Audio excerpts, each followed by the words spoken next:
અત્યારે ઈરાન એટલું અકલું પડ્યું હોવાનું લાગે. મુસ્લિમ દેશો પણ એની વિરુદ્ધ છે. આવી સ્થિતિમાં ઈરાનને ભારતની ધરતી પરથી સપોર્ટ મળી રહ્યો છે.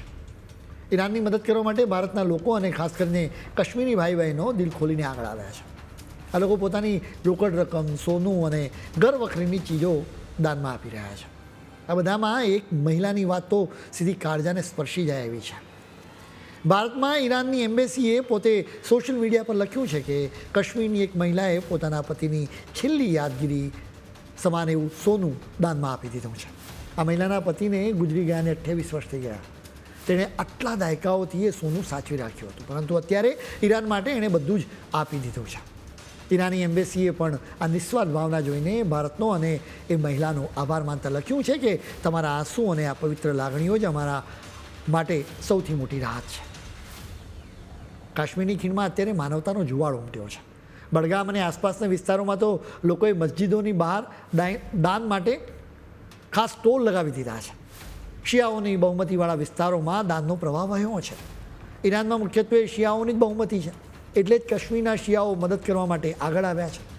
કોઈ વ્યક્તિ સોના ચાંદીના દાગીના આપે તો કોઈ રોકડ રકમ આપે. એટલું નહીં, લોકો પોતાના ઘરના તાંબાના વાસણો અને પશુઓ પણ દાનમાં આપી રહ્યા છે.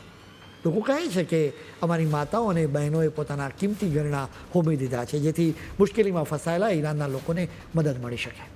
આ કામમાં બાળકો પાછળ નથી. એમના ગલ્લા અને પોકેટ મની પણ એમણે આપી દીધા છે, જ્યારે યુવાનો તો ઘરે ઘરે જઈને ફાળો ઉઘરાવી રહ્યા છે.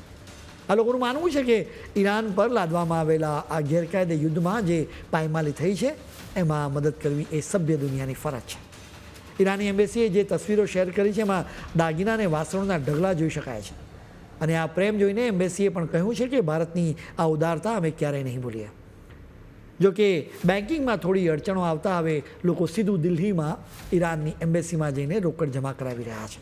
આ બધું જોઈને લાગે છે કે ભારત અને ઈરાન વચ્ચે વર્ષો જૂના જે સાંસ્કૃતિક સંબંધો છે એ કેટલા ઊંડા છે.